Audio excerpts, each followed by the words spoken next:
You're listening to episode 17 of the Fearless English Podcast. Welcome to the Fearless English Podcast, where it's all about helping you confidently communicate with anyone without compromising who you are. Let's get started, Fearless Learner. Hello, Fearless Learner, and welcome to episode 17 of the Fearless English Podcast. Can you believe that we are on this episode? Can you believe that? I'm super excited that we're here.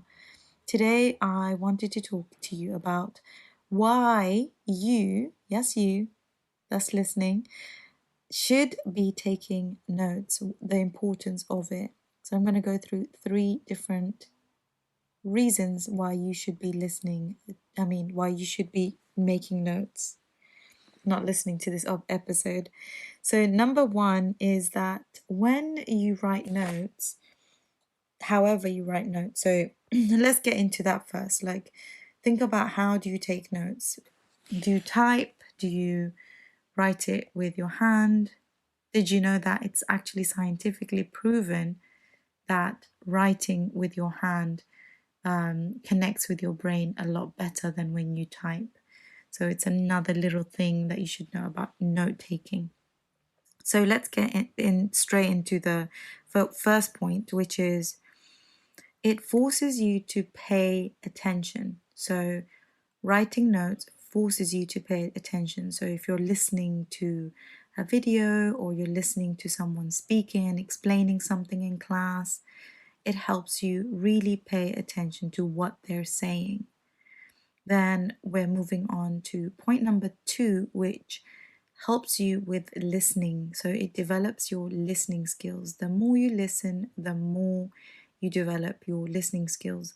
So you are actively listening when you're taking notes. So you're just not passively listening. So when you're passively listening, it's just when you're watching or listening to something without doing anything.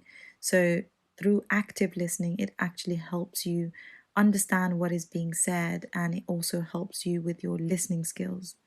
And when you're listening, the other thing that attaches to it while you're making notes is you have to summarize what you learn. So if someone is talking about something that is, a word, they're describing a word to you and explaining it to you, you have to summarize what you hear, which means you have to be actively listening in order to summarize what you hear. So let's talk about summarizing. When you actively listen, then you summarize what you learn. It also helps you understand it a lot better because you have to now write it in your own words, which reminds me of the difference between take notes and make notes. So take notes, you're using other people's words and you're writing it down. Whereas make notes, this is when it comes to listening and understanding what the person has said and then turning it into your own thing. So you could maybe draw pictures. I like to do that. So I like to draw pictures of what I'm listening to, sometimes diagrams, because I am a visual learner. So it really helps me understand. But remember that it's not just about listening and writing everything down that the person is saying. It's all about listening, summarizing, and writing it in your own words. And last but not least, reviewing.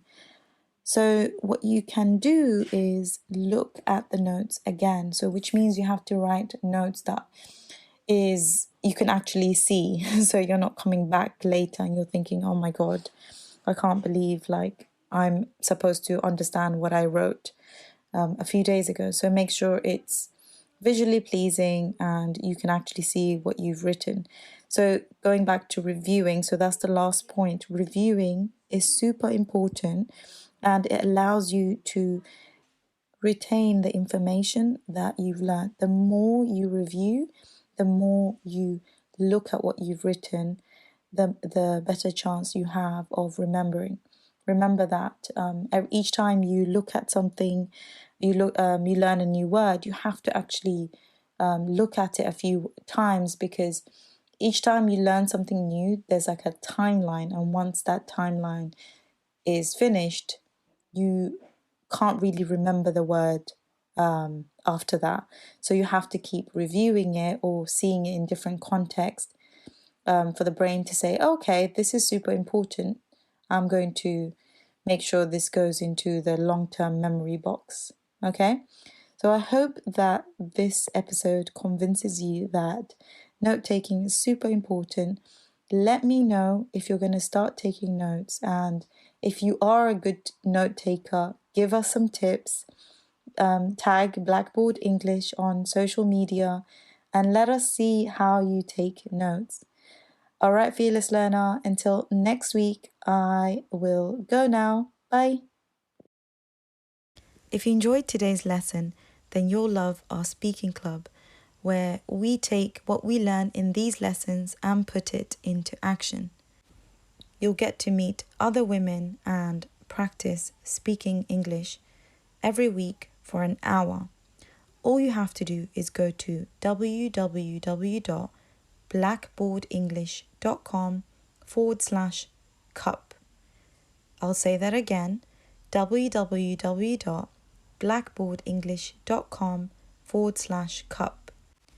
Let's work together to help you become a confident English speaker. See you in class.